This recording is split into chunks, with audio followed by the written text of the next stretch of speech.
Welcome to Game and Going Deeper, a podcast series by the Game Men's Brotherhood, where we talk about personal development, mental health, and sexuality. I'm your host, Matt Lansedal. I am an intuitive life and spiritual coach and counselor. I specialize in teaching people how to heal toxic shame and attachment trauma and embody their authentic self so they can enjoy more meaningful connections in their lives. My areas of expertise are working with highly sensitive people, empaths, and gay men to develop a stronger sense of self-worth. Today's topic is healing a traumatic past. We're going to be talking about complex post-traumatic stress disorder, CPTSD, and we are joined by Scott Blackwood. Hello, thank you very much for having me. And just a little bit about myself is that I come from a small rural town, and I was able to get 3 degrees and travel abroad, including Australia and England. And I think yeah, right now I'm in education. I'm really liking it, but I'm really excited for this podcast and discuss all the things that healing can bring. Yeah. You and I connected. Actually, how did we first meet? I think you messaged me and we just started kind of bantering back and forth. And we eventually, you had told me that you had experience with CPTSD and trauma, and both professionally and personally. And we shared that sentiment. And we ended up meeting in Calgary here because you had just moved to Calgary. Right. So I became a fan of the Game Men's the podcast, Game and Going Deeper, during COVID. I kind of listened to you guys, and then I was able to meet Michael in Toronto. And then from there, the seed was planted that I thought maybe I had something to offer from really like an experience point of view.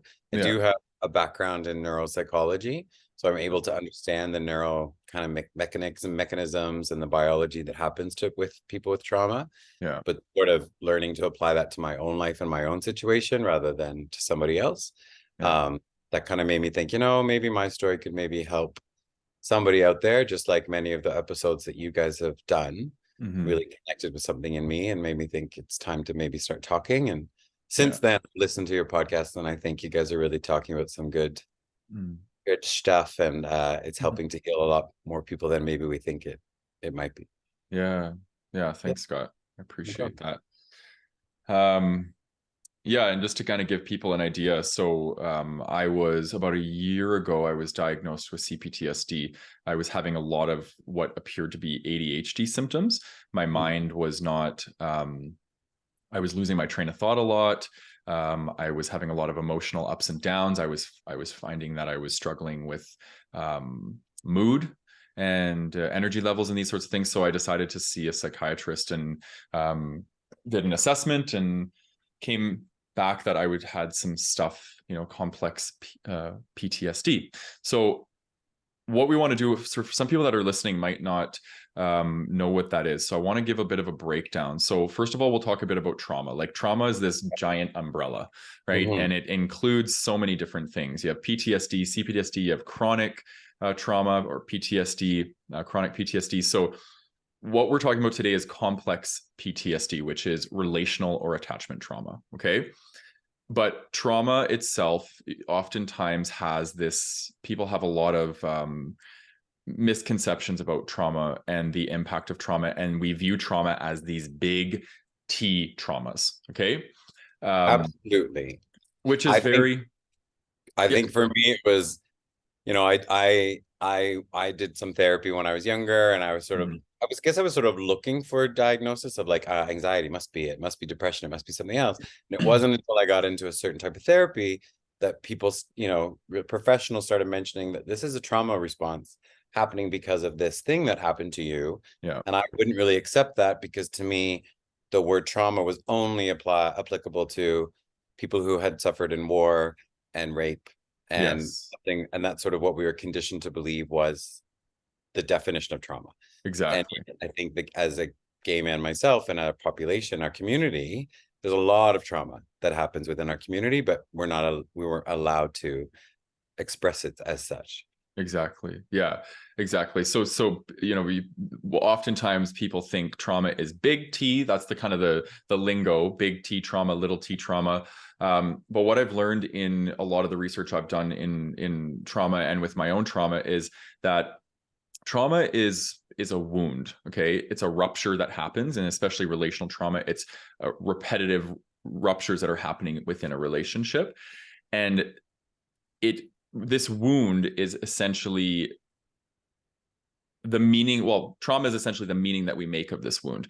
So when we have like a big T trauma, we have a little T trauma, the same trauma could happen to the same person or to different people. And the outcome, the meaning that those people make could be completely different. And one could be traumatized, one could not. So I'm not a huge fan of labeling trauma as big T or little t. I think it's about the meaning that we make of the experiences that happen to us that we want to really be clear about. And yeah, and I really agree. I thank you for that clarification. Yeah. And I think that's right. It's sort of the event isn't the trauma, it's the wound that happens afterwards. And it's it's a wound on your psyche, right? Yeah. And that wound is whether it keeps happening again and again and again, or what weight is put on it. And you know, for a lot of gay men, it was just an additional factor to that: you don't belong, you're not worth it, you're not enough. And to develop that throughout your whole life. You know, the one thing we do know in neurobiology is that it's the way that your brain stores trauma is sort of fails at the moment, right? The body is flooded with cortisol, and the hippocampus, which makes the memory, is not doing its job well. So when it comes up again and again and again, even though you might be out of the context or the environment that it happened in, you still can react that way because it was kind of encoded incorrectly at the beginning. Yes. Yeah. Thank you for sharing that. Yeah. Yeah. Helps to kind of explain some of my personal behavior and my choices and my understanding of my life when I can understand what's happening in sort of a physical sense. And it's sort of like I think it's a way for us to really realize that once you allow it to be trauma, once you allow that word into your life and accept it, you sense sort of a forgiveness kind of comes as well. Of, you know, what maybe you thought was wrong isn't wrong. Shame, you know, it ties into so many parts of our lives. Yeah, exactly. And I think a lot of people, well, if not most people, have experienced trauma in their lives. When we take this definition away of it having to be war or rape, and we look at, you know, CPTSD as relational or attachment trauma, this is trauma that has occurred in relationships. So how many of us have had unmet needs or neglect or these sorts of things in our parental relationships, in the relationships with siblings, or this could be bullying, it could be breakups. Anything like this, this leads to attachment or relational trauma, which is, I think, the big one that we want to talk about today, because I think a lot more people are impacted by this than people think, right? And again, you know, you look at ADHD, and they oftentimes like CPTSD is misdiagnosed, or ADHD is misdiagnosed as CPTSD. Yeah. So there's a correlation there, because the way that relationship trauma affects the brain is going to, some of the impacts of that are going to be very similar to ADHD. I wrote down some of the symptoms here of you know, CPTSD and how it could show up. First one being emotional dysregulation, changes or challenges in relationships. So you struggle, you might have an insecure attachment style, difficulty paying attention, negative beliefs about yourself and the world around you, and somatic distress, so nervous system dysregulation. And a lot of these things do show up in an ADHD diagnosis, right? So it's important to kind of make that distinction and rule that out. And for me, I thought that's what I thought. I literally went to the psychiatrist being like, I think I have ADHD. I'm having trouble concentrating and these sorts of things. And luckily he was well trained and was able to pick out that this was more of a chronic trauma response that I had going on. So how did you feel when you heard that? Like you know, well, I'll give you time to let me know. How did you feel when you sort of thought, yo, you're presenting this way, maybe it's this, oh, and then to hear someone say, oh no, actually it's nothing to do with that. It's basically a lot of your experiences. Yeah. Well, it was, for me, I kind of felt a little bit like, oh man, like, you know, I've been on this journey for so long and doing a lot of deep trauma work, and I've done a lot of talk therapy with trauma work, but I had never done like a full course of somatic work, which I think is, you know, the research shows that, you know, if we want to fully heal trauma, we have to be working with the body, because the trauma stores itself in the body and the nervous system. So we need to work with the nervous system. So I started a journey. I started a long journey, and that's been this whole year basically, is working with a somatic therapist, and it's changed my life, but it's also been really deep. I think relational trauma, it's it changes the brain for me. Like my brain feels like different. How I am in relationships has been really challenging. A lot of avoidance in relationships, a lot of anxiety in my relationships. And so it was the piece to the puzzle that I was like, okay, like I need to work on this. Yeah, like that's exactly how I felt. Like you and I connected when we first came to Calgary, and we sort of shared these stories, and it was like both had a very similar experience. And I was looking more towards like, oh, maybe this is anxiety or this is something else. And when I kind of opened up and listened to it, it was like, oh no, your body has stored this for so long that one of my really good abilities as a result of my trauma is to disconnect and disassociate.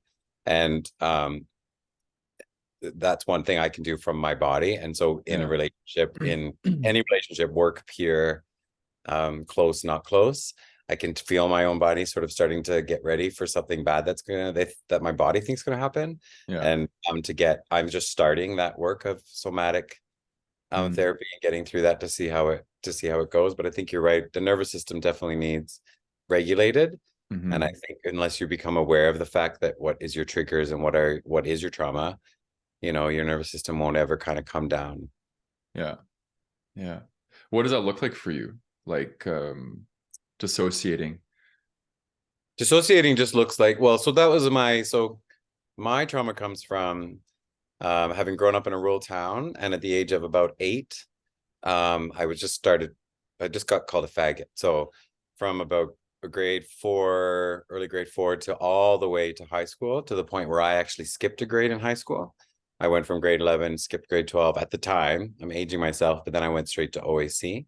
So I was able to skip to get out. And really, I was kind of running away from the town and running away from what was happening to me, because it was really secretive and awful. And looking back, not something I should have had to ever endure. But one of the coping mechanisms that I came up with that I now call a part of me was that to disassociate, was this isn't happening, just walk taller, and really get perfect, start, going, get smarter, be better, all of those kinds of things. That's what it looks like for me. And disassociating is easy for me.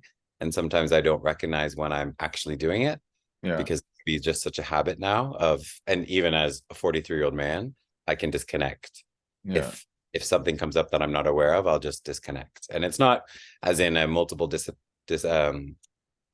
am I trying to say? Multiple personality disorder, but it's just a good coping mechanism to avoid your body feeling what it thinks is going to hurt. Yeah, exactly. They actually call it dissociative identity disorder now, which is like the old term was multiple personality disorder. And that is really when we dissociate, it's we're connecting to a part that we've created, right? That's why it was called multiple personality disorder, but really, I think they're realizing that these aren't really personalities. These are like parts within us, like might be like substructures of personality. They're talking about it like a mono mind, right? That everyone kind of thought everyone has one brain and one part, and that's it. And it's like the more we look to people that we don't, it's very like, there's a lot more parts, just like a car has many parts. We have many parts. And if you go through something at a young age, which I think is important to mention with the relational trauma, is that if that's at a young age and your brain is developing, it's going to come up with really clever ways to keep you around and keep you safe and help you survive. So for me as a kid, I came up with a lot of really good coping strategies and good mechanisms that kept me safe. But as an adult, you realize it doesn't necessarily always work as well, because it kind of keeps you from, one of my big ones is to stay small. And it, it tells you to not talk, and you're not smart enough, and you're not good looking enough, and you're not those kinds of things. And that's all from, making sure that the light isn't shined on you too brightly, because if it is, then someone can take you down from that feeling of good. So, it's like a subconscious act now. And it's like something I have to work on to get towards feeling like, okay, I'm allowed to be bigger. I'm allowed to be bright. I'm allowed to be authentic. And I think that's, sort of something happens in our community. We kind of are all aware of it, and it can bring us down and make us do a lot of things we don't necessarily authentically want to do. Yeah.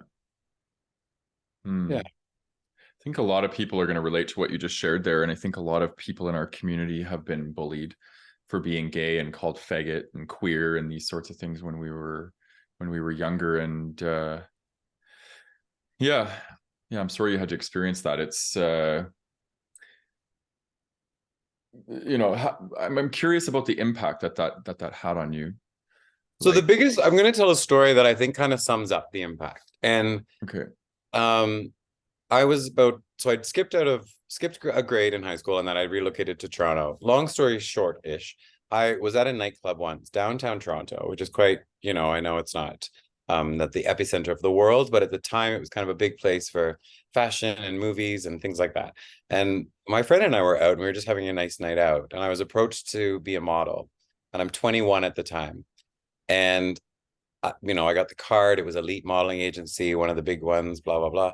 Yeah. And I went in and I thought, what's this? Okay, I went in and they offered me this, this job, this contract to be competition for this other company. And they had a billboard outside the window and they showed, told me that I would be that guy's competition and et cetera. And part of me wanted it, right? That would be cool and exciting and whatever. But the part that I kind of created when I was growing up, that kept me small was just really loud at that time. And therefore, I couldn't accept that they would think I would be the one that would be attractive enough to be on a poster. I couldn't accept that it would be something that I would be able to do and, consider an achievement of sorts and whatever. So the fact that I kind of, went through that period, and then I kind of realized that, holy crap, like not a lot of people would have said no to that. So why did I say no to that? And to realize the impact was really great. The impact of my bullying kept me that small. That's something that other people may have just walked with and been able to handle all the success. I had to turn away because a part of me couldn't handle it, So I think that kind of sums up that idea that what happens to you when you're young sticks around, and it looks like sabotage when you're older, and it can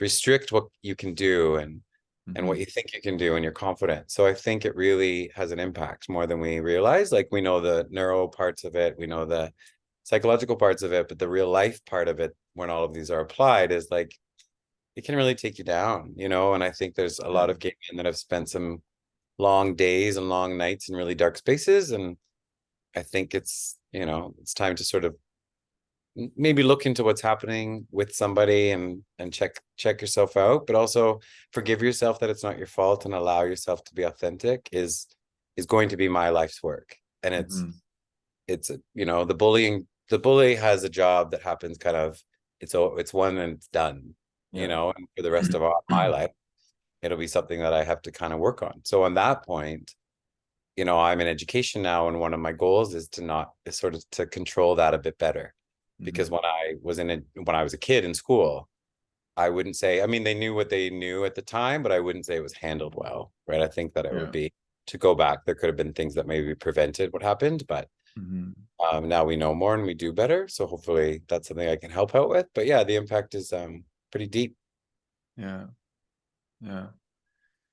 You talked to, sorry, interrupting. No, go ahead. I was going to say yourself, like, I know we've sort of spoken off camera about what your past has been like, but in terms of finding out that it is the trauma piece that's affecting your brain, what does that look like in your life? Yeah, I don't feel complete asking you questions, so I'll hold, and then I want to ask you one thing, and then I'll share a bit about my story, but I want to make sure your story gets the airtime that it deserves. And I think this notion of sabotage, right? So you experience this trauma when you're younger, and you dissociate as a way to cope. You said you dimmed your light, so you wouldn't let yourself step forward and be authentic and be who you are. And then you're sabotaging. That's one of your protectors, right? Like, because when you go through that, when we dissociate, when we need to guard up, we're protecting, right? Well, that's what I found out, Matt. I found out through the therapy, is that the things that I did as a kid to protect myself, I was actually creating really, really solid parts inside of myself, right? So the train that kind of heads through my brain when something outside happens kind of triggers it, and it goes here, and then this part says, oh, okay, we're going to be attacked somehow, even though we're not. And so then all of a sudden I can just kick back into the habit of what I would have done at that time to stay safe, right? And it can appear to people like that sabotage in your own life, to other people, and yet it's not. It really, really, the essence of it is there's no protector inside of you. That's one of the parts that they're called, is they're there to protect you, and not one of them is there to hurt you, but it can look like that to other people. And to find out what's happening inside of you can actually, kind of help a bit more. Yes, I agree. That makes sense. Yeah, our protector parts are really adaptive, in my opinion. Like, it could be procrastination, dissociation, avoidance, numbing, addiction, these sorts of aspects. They literally are very adaptive when we're going through what we're going through. Because if you look at what CPTSD, it's repeated interpersonal violation with no escape. That's how it's described. So we literally, if we can't escape it, we develop these protector parts to cope with it. So we're in survival mode, right? And we're doing the best that we can in survival mode. And I think, when we have these protector parts, they're very adaptive, but until they're not, until we realize that shit, like, I'm avoiding intimacy. I am, destroying my health with addiction or with substances. I'm right. Like, look at all the negative impacts that these protector parts can start to play out in our life. And we get to a point where it's like, I'm ready to start to work with the part of me that the protector part is protecting. Right. And that's what we need to work with. Yeah. Like in internal family systems work, it's like the exile, the wounded self, like, the core essence of what we're protecting. Are you aware of what your part is? Like, what's your exile part? What's the part of you that you're trying to protect against? Well, yeah, the exile part of me is just the little boy that, just wanted to live, I think, and didn't understand what was happening at all at the time. And for a long time, like, 8 till 18 is a long time. And those are developmental years. And I'm not sure that little boy knew what was going on. So the part that I have kind of really protect that little boy now. And it gave me pause, because I used to they come sort of as voices, right? Like, don't do that, or don't do this, or say that. Or self-doubt is a big one for me, and the stay small, and also the angry one, right? Like, don't fuck with me. Those come in, and they all do work to protect you. But once I understood where they came from and what they were doing, and connected that to the trauma, then now you have compassion for all of those things that you do. And if you look at it through that view, it sort of allows us to heal and get back to ourselves. But I've definitely had times when they were taking over, and I've been really, really mean to people, or I can cut you with words and all that kind of stuff. But I think, I think it's, once we understand the compassion we need to have for ourselves, which is hard if one of your parts is like to not feel sorry for yourself, right? Then it's to look at that lens of that part with love.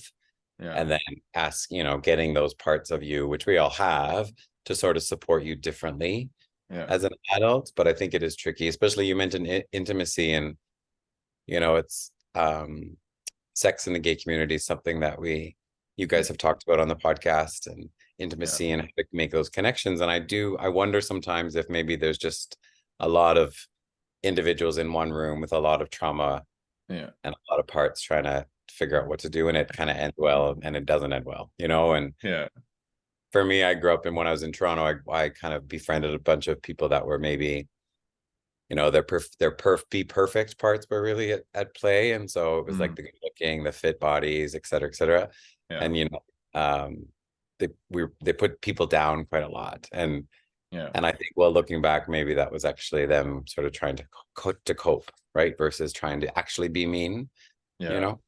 Yeah, exactly. And I think when we look at people, and I always try and look at people through, this month we're talking about inner child work. I always try to look at people in their wounded inner child, and that we're all just trying to protect that wounded inner child. So we build all these parts around us to do that.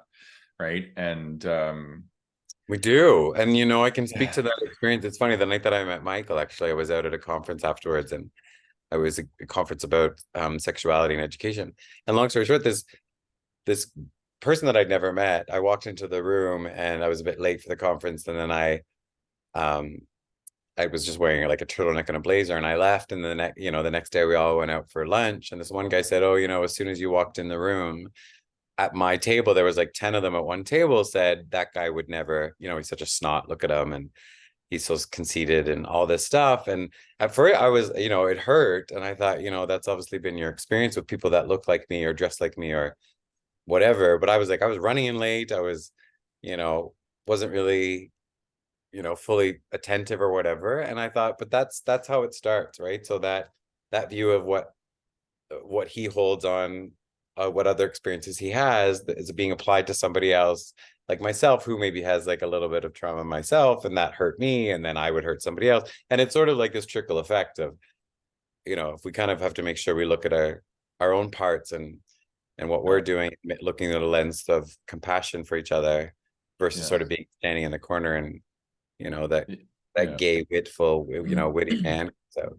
yeah, and that's a total protector part. That's like, you know, I always say traumatize people, hurt people, right? That's how it works. Like, and I think it is cyclical, and it's like mudslinging when you know, whenever part of us that gets activated, that we want to throw mud at somebody, that's the trauma, right? It's been activated, and then we go into fight mode or fight, flight, right? Avoidance, and all these parts get activated. And there might be a part of us that wants to fight, there might be a part of us that wants to run, and we have all these parts, and it's like, which part is going to come and be active in this scenario, right?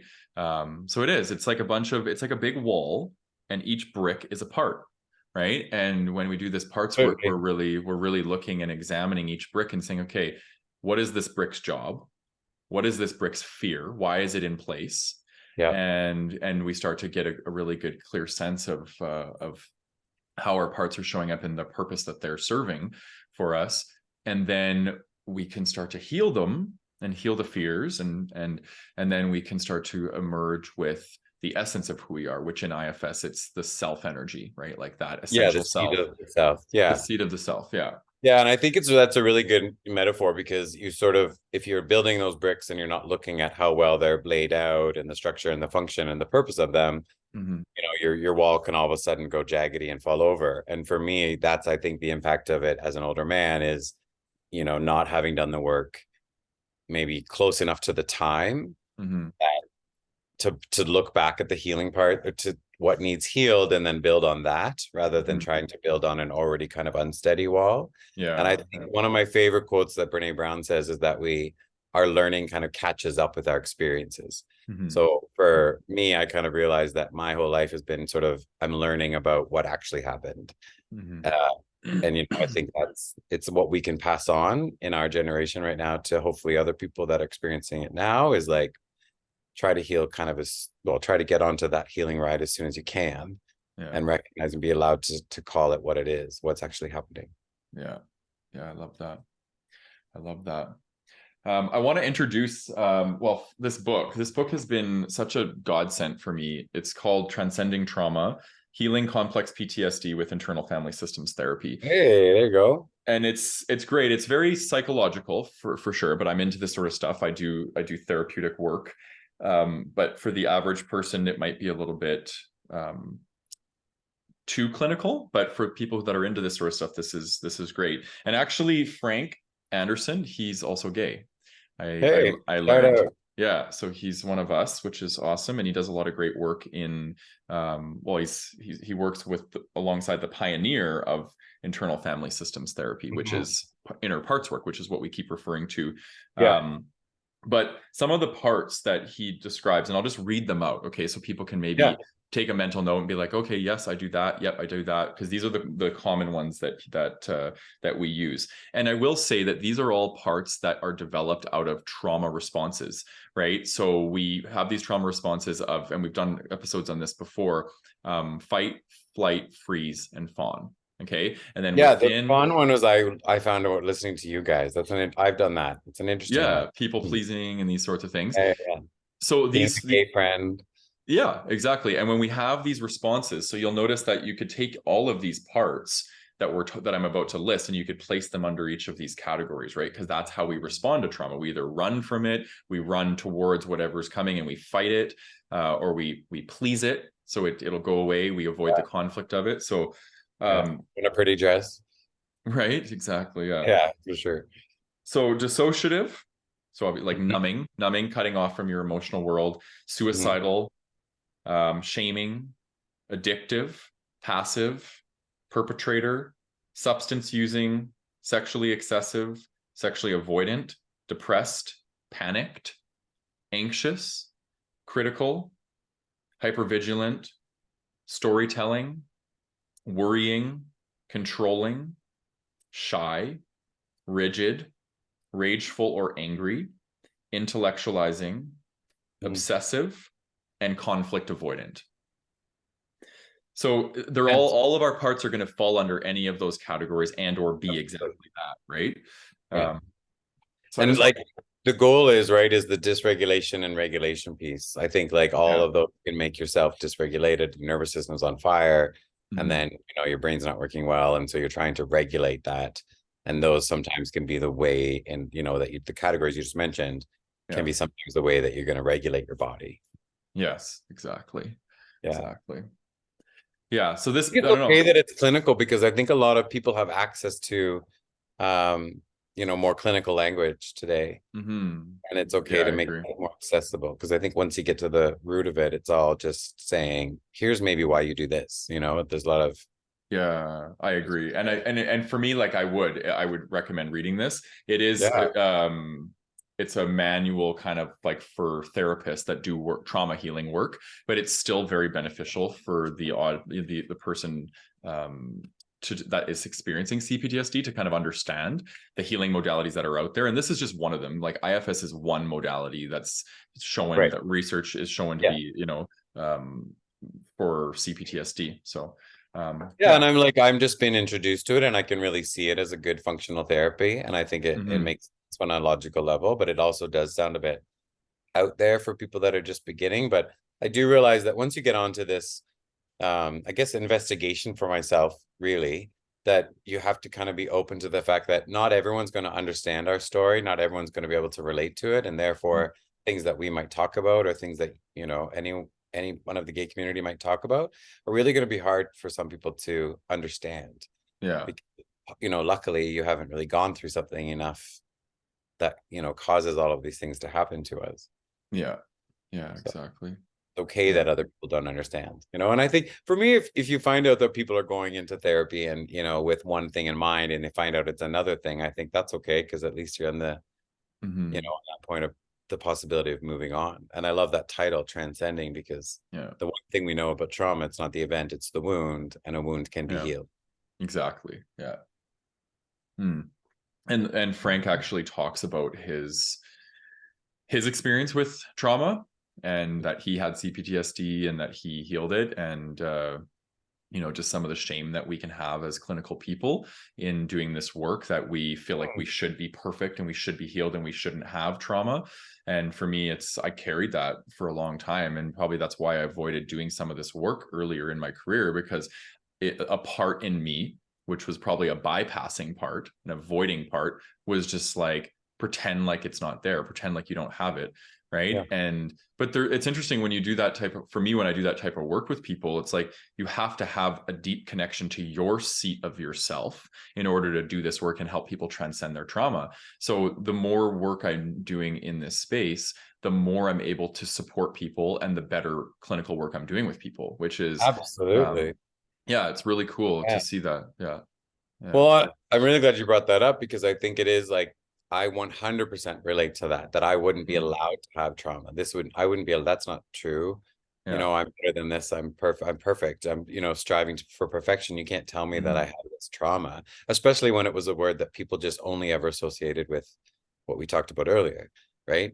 So I think it's really, and, people haven't necessarily all been in your space to feel your energy, but I think that you would 100% be someone that people could go to as a therapist, you in the therapist role, because your energy of trying to understand it, and compassion is there. And so it's such a vibe, right? So yeah, I think it's really interesting to think about that we can't kind of allow ourselves to have some sort of past with it. Yeah. Well, there's a lot of shame around it too, I think. Like, Yes. Whether you're in a type of role like I am or not, there's a lot of shame around having trauma and the parts of us getting activated constantly. And we are like, why can't I regulate my emotions? Why do I not want to be around people? Why am I scared shitless to whatever, do X, Y, and Z? Yeah. Yeah, exactly. And absolutely.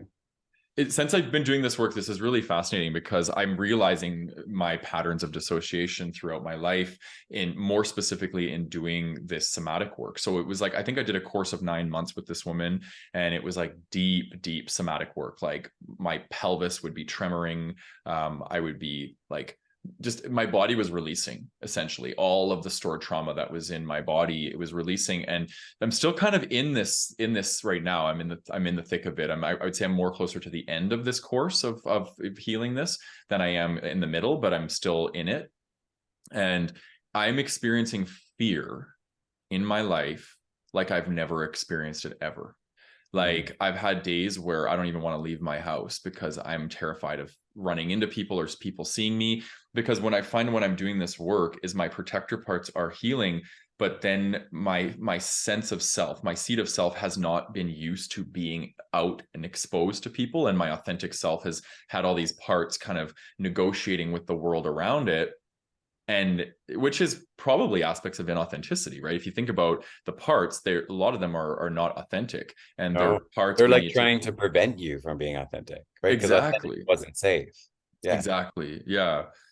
So I'm just meeting a whole new layer of vulnerability right now because everything just feels really raw and new, and like I feel naked in the world right now, like because it's like it's a sort of scary feeling. Like so scary. The throwback, I just watched Alanis Morissette's video, and she did this video a long time ago where she's just sort of standing naked in the streets of New York, and all this is happening around her. And the time I remember thinking that's a weird video, and now I'm like, oh, I get it. Get it, because you feel like you've kind of pulled back the layers and pulled back the layers, but now you're this like, could someone just tap me and I'll push over and I'll fall over. And yet when you really think about the protectors and what they're doing, you have to negotiate with them and talk to them, and it's ongoing. But there's one that's like, we don't actually, this isn't a problem, like you don't have there's one that's got the biggest voice that's like, get over it. And you think, that's fine, that's fair, I'll give you some compassion and some love. But you're right, I'm the same, and I just relocated here. So there's a lot of like new and vulnerable situations happening, and it's really hard to think of them as courageous and brave, which is what they actually are, versus what your parts are telling you. Like one of my big ones, I think, is having kind of an event with a homophobic boss, is the fear of failure. And realizing that isn't really, it's not up to you, and people's homophobic reactions aren't anything to do with you, and yet being vulnerable allows the part to grow and get louder. But that's been a big one for me, fear of failure. And I think it's really I associate it with an aversion to looking silly or stupid. And I think that's a big one for me. So like when I think about being raw and vulnerable and putting myself out there, that's what I'm afraid of. Like I'm afraid of putting myself out there and looking stupid or looking silly or failing in front of people. It's such a big one for me. And then one of my parts is perfectionistic. Yeah. One of my parts is I'm not afraid of anything. And I would never admit fear ever in my whole life. Like this last year or two has been the first 2 years of my whole life that I've ever admitted that I'm scared. I would never tell people anything. I would always just dissociate and go to the deep end of the pool. And I wouldn't give two shits. And now I'm not dissociating. So jumping into the deep end of the pool is like, oh my God, so scary, because I'm no longer dissociating to get into the pool, right? I'm kind of like, and that's very different. It's a very different world to live in when you're not dissociating, because you feel fear like very intensely, because it's almost like it's new to me. If I went, whatever, I don't know, 35 years in that dissociative state, or maybe not quite as many, because I don't think I was dissociating until I was probably like 9. if I went that mad, like it's 9, right? I think it's yeah. how we were. Like I think I'm a teacher now, and I teach young kids, and I think it's so sad, really. And it's kind of the impetus for me to do the work and what I do now, but to hear these stories and think, man, that sucks, and Yeah. definitely right about that. Like everything becomes real and a little bit harder when you start to allow yourself to feel all the feels. Yeah. Right. And you're like, don't be afraid, don't do anything. And then we're like, well, I'm kind of afraid. And then it's, Yeah. it's like big, what the? Yeah.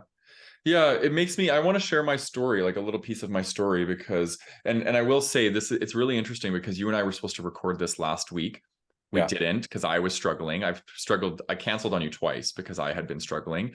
And I'll make that public because so we ended up releasing the inner child episode, and in that episode I got really emotional. It hasn't been released yet because you haven't seen it yet, but I got really emotional, and those were my parts. They were coming out in that episode, and I couldn't control them because, like I said, I'm feeling a lot right now in my life, and everything's just sitting at the surface. But a lot of this started yeah, seriously, but I don't feel it right now because I think I've done a lot of work, and I feel a bit cerebral right now. I don't feel super emotional, but which I feel comfortable sharing this, just kind of little tidbits of my story and how it developed. But when I was younger, like I said, I probably started dissociating when I was around maybe 8 or 9. And there was a lot of conflict in my home at the time. My parents weren't getting along and they were fighting. There was physical altercations in my house at the time, and a lot of verbal and stuff like that. My mother was experiencing depression. She was drinking. And there was chaos. I was literally in a home where there was a lot of chaos around me at this time. And I also, so that was one prong of it, is just no stability at home and no safe place to land. So I felt like I was on my own, and my parents had their own issues. My sister had her thing. And then I was just this island over here. And I didn't feel like I had a place where I could kind of, feel safe. And then throw in, I had my very first thought that I was different or that I was gay when I was about 5. So I didn't come out, or I didn't tell anybody I was gay until I was 18. So I was harboring this, this at the time as well. So I think why I started dissociating is because all of this pressure was coming in on me. Being gay, chaos in my environment. My dad ended up leaving the household when I was about, I think I was maybe like 10 when he left. And my mom, I remember her sitting me down and she would be like, you're the main man of the house now. And and there was so much pressure. I just remember being a kid and feeling like just the world was coming in on me. And so that's when I'm now looking back, I didn't know up until recently that that's when I started my dissociative patterning, and I started leaving my emotional world and I started escaping into my cerebral world and creating fantasy and these sorts of things. And I honestly think I had a premature ego formation when I was younger. Like I'm really into like studying this sort of stuff in psychology. And I think I developed an ego very, very young. And it was my way of escaping and creating separateness from the world around me. And one of my greatest protectors, I think, was the lone wolf. Was that I don't need anybody. I don't need anybody in my life. I'm very content on my own. And I played that story out I've still kind of been playing it out, actually. I'm noticing it coming in my relationship that I'm connecting with right now. And I'm just kind of like this real resistance to want to move towards people. It's like I tell the story of I'm totally okay on my own. I don't need anybody. I'm hyper independent. I'm very hyper vigilant of people. Like I'm always watching people, and like I look for discrepancies between what they tell me and what they do. And like there, a lot of my protector parts are very, very suspicious, and they look out for danger. They look out for chaos. They look out for abandonment, these sorts of things, because I felt very unsupported and very alone as a child. And I feel like, so whenever I do connect with people, I'm always really hyper vigilant of them leaving, because it's going to make me feel that really alone feeling, which I think that's one of my exiles. I think one of my deepest exiles is I am unwanted. I am alone in the world. I'm going to be left. Like, these are really deep-seated ones for me. And I think, so I've got all these little protectors, these little army people working around these really hurt parts inside of me. It's like your committee, the itty bitty shitty committee. Yeah, exactly. So it's been really cool doing some of this work and really getting a clear sense of where these parts live in my body. Because some of the woman that I've been seeing for somatic therapy, she's also trained in IFS. It was like a beautiful fit. This woman's amazing. And she's helped me tremendously. Like, okay, let's talk psychologically about the part. Let's understand it, but then let's map it in the body and let's find out how it's holding itself in the body, and then release it. And yeah, it came at the right time. It's the hardest work I've ever done. I would say for sure it's the hardest work I've ever done too. I've done like, I've been on the side of the neural side, I've been on the side of therapy side, talk therapy, and this is the hardest one because it's, I think, the most real. And like, you know, just to comment on what you've experienced, the lone wolf, I never had that name for it, but I definitely went through a period of I don't need anybody, I don't need this. And then I just, a lot of it is you look back and think, what are you afraid of? What are you actually afraid is going to happen if we let go and if we trust? And it's sometimes just too scary for me to actually allow what I think could happen. And yet at the same time, you're protecting yourself so much that you create this little world around you where you're walking the street and your armor is so big and everything is so heavy that it becomes exhausting, right? It becomes exhausting just to be. And people sometimes say, like, you know, why is it so tricky to be who you are in the world? I'm like, well, because of what happened as a kid, because of this, having that kind of reason, that logic and understanding now of the, you know, all of the different experiences built on top of each other. You're able to forgive yourself for it. And then, you know, then the work starts and the work is hard. And it's, I was angry for a long time that I'm the one that has to do the work, even though I was the one that was being bullied. And I think this isn't right. But I think, well, what do I want to get better? And do I want to be better in the world, or do I want to stay here? So I think, you know, both you and I have that in common, and many gay men do too, is that there's some sort of fighter inside of us. That's really willing to kind of just give up and accept it all. It's like, we're trying to figure it out. And how does this trauma come to us? And in a way, it's a really smart thing for us to do, and to identify this therapy as one of a choice of different modalities out there. If it works, you know, go for it, and it makes sense to you, go for it. And I think that's kind of, you know, I'm getting a bit sad lately hearing about the suicide rates going up in our community, and it makes all of my parts come out, I think, and they're all just like ready to, you know, do I have to fight? Do I have to be prettier? What do I have to do to help everybody else? And, you know, that's why I wanted to be on this, was to hopefully reach out to someone and say, you're not alone if you're listening to this. You're not, you know, we're all here, even though might not be side by side, but there are people that know your worth. There are people that know you deserve to be alive. There are people that know that you matter, you know, the essence of you matters. And it's, you know, we're here to kind of share our stories for that. So it's a tricky time, I think. It is a tricky time. It's I want to say, just comment on what you had shared before about how this is the hardest work you've ever done. And I agree. And I think I've said this on the podcast before about codependency. Like, I've overcome a crack addiction, and overcoming codependency was way harder than that. Okay. But now I'm realizing that my codependency was a symptom of my relational trauma, because I had a disturbance in the way that I view myself in relation to other, more specifically with my mom. Right. So I developed codependent patterning, which is like, you know, big O, little s. Like, my sense of self was reliant on my relationships and how much I can meet other people's needs. So a lot of this work for me has been like, it's so deep, it's so layered, and it's gone on. Really, It's gone on in layers, like over the course of decades, right? And that's the thing with relational trauma that's very different than other types of trauma, is it is like constantly happening. So there's usually not explicit memory of the things that are happening. There can be, but usually it's implicit. It's stored because it's like a bunch of layers of micro things that have happened, and not even necessarily, they don't even have to be micro. They can be a bunch of macro, right? In your case, like bullying, and you're just constantly day after day after day being bullied, and it's going on in layers, in layers, in layers. So when we peel it back, we're literally meeting all the layers that have kind of built around our sense of self that we have to peel back. That's why I think this work is so hard, because it's so arduous, it's long, it's hard work. And I want to say to the audience that, you know, there's many modalities that you can use. Talk therapy is great. Sure. Somatic therapy is great. Internal family systems therapy is great. Yeah. EMDR is great for this type of thing.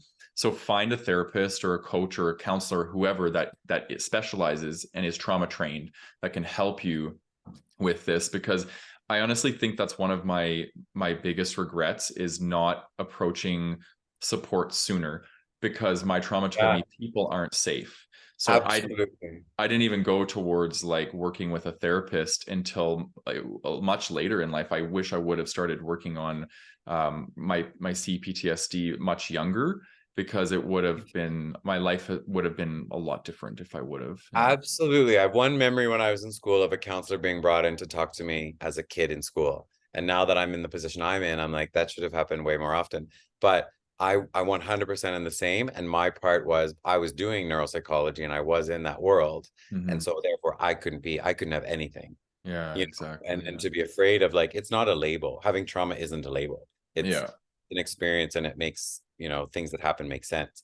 And I think for me, if I was going to say anything out to the audience, it's give yourself the gift of grace, give yourself the gift of forgiveness for yourself, and give yourself compassion enough to say, you can't work on this alone, because you don't know what voice is yours and what voice isn't. And someone outside of you can help you with that. And that's okay. And you and I have connected, I think, because we're meant to. It's sort of like, I think all of this is meant to happen, but we're all out here. We're all talking about the same thing. We're all dealing with it. So let's really get it out on the table. And that's our strength. Our strength is in overcoming, right? Yeah. Yeah. I love that. Yeah. I love that a lot. Me too. I think it's like, it's sad, but it's really hearing that the trauma is the wound was really hopeful for me, because then the wound can heal, right? You can, not a band-aid, but it's definitely something you can keep working with. And it took 17, 18 years for this to happen to me. So it can't be fixed in overnight. You've got to give yourself, an open-ended timeline of when that all gets fixed for you. Yeah. Yeah, I agree. I agree. I want to just leave the audience with one thing as well. So this work, like the book's great, working with a therapist is great, but also you can start by just looking at the ways in which you're avoiding certain things in your life, and look at the parts in you that where that's coming from. Why would I be avoiding this? Like for me, it's like I avoid going out and being around other gay men in groups. Okay, why does that show up for me? Well, maybe there's a part that is really afraid of being rejected, right? Okay, well, what is that? That's kind of that exiled part, that really wounded part. How am I preventing from doing that? Well, could be isolating, not going out, or when I do go out, I'm judgy and I'm in that judgment energy, right? So we got to look at, and we got to take responsibility for ourselves. Yeah. And I think listen to your body. Like for me, one of the biggest things I don't like in life in general is being patronized. And my body gets hot. I get heated. And it's like, oh, that person that, is talking down to me. So kind of listen to your body. And that's something I missed out on, is when you're going out, and especially when I was in a gay bar or in, amongst a large group of gay men, I would get, that's my nervous system starting to say, uh-oh, something's wrong. So notice what's happening to yourself, and then get curious about why it's happening. And that can be best done with somebody, whatever the modality is, Yeah, I agree. Yeah. Cool. Yeah, I feel pretty complete. I think we've done a good job at sharing our expertise and our personal experiences around this. Is there anything you want to close out with? Yeah, so people out there right now, you can just know one of my parts is like that. You talk too much, like the parts aren't going to go away overnight. So just be okay with them, Yeah, exactly. Yeah, so lots of self-compassion, and the parts, they just want to be loved. All of the parts inside of us want to be loved. The exiled, the protectors, everything. So just like humans, right? We all have the same ultimate goal. Yeah, it's true. And the more that we can offer love to ourselves, the more capacity we have to offer it to others. So, and I want a gay community where we are more loving, more kind to ourselves and to others. That's what I would love it. I think it, cast away the idea that it's cheesy, and I think, love would solve a lot of problems in the world. And I think within our community, it would solve a lot of loneliness and hurt. Yeah. Being kind doesn't take a lot. Yeah, exactly. Yeah. Well, thanks for joining us. It's been nice conversing with you for the last hour, and hearing about your story, and being able to share a bit of my story with you. So much love to you. Back at you. And let's say hi to someone out there and say, hope it works for you too, listening. Yeah. Keep going. Don't give up on yourself. Yeah, exactly. And let us know too in the comments of Facebook, Facebook group, actually. Let us know in the Facebook group, not wrong. And the comments of YouTube underneath this video. What's your experience with trauma? Like, did this episode really point out that, okay, maybe there is some trauma that I need to work with? That sort of thing. Or to clarify, I think I hadn't really heard the term you mentioned really too much of the CPTSD. Yeah. It's something that I only knew PTSD before, really. So it's something worth looking into, and those books that you have are available. And yeah, exactly. And call you for some help if you need it on the. Yeah, exactly. I'm learning about IFS now, and I've been implementing bits and pieces in my clinical work. It's very powerful stuff. I love it. So hard, but worth it. Yeah, exactly. Yeah. Okay. All right. Catch you on the flip side. Sounds good. Thanks for tuning in, everybody. See ya. Take care of yourself. Bye.